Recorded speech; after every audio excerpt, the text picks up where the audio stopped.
In this video, I'm going to show you how you can easily redeem YouTube Premium code. Be sure to watch the video to the very end so you don't make any mistakes.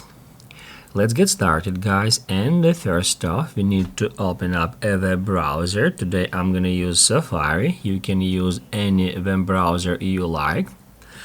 After that, we need to tap right here at address bar, and then we need to enter that URL, youtube.com/redeem. Once you entered it, hit right here at go, and you will be taken to the page that looks like that. Make sure you are signed into your YouTube account, and then all you have to do is just tap right here and then enter your code here by using your keyboard. Once it is done, hit right here at next, and you will be taken to the next step.